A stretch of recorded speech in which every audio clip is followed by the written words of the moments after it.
Hello guys, good morning. This is Pramod from Toronto. Yesterday there was a heavy snowstorm which is rare here. Like I saw heavy snowstorm.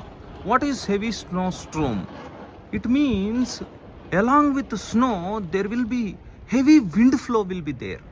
Then it will be like in our India it is like a our cyclone.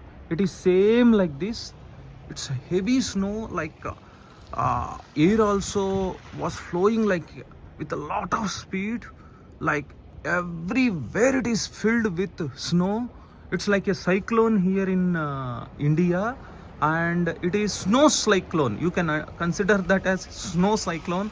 That is called snowstorm here, and all are filled with this complete snow, heavy wind. Thank you.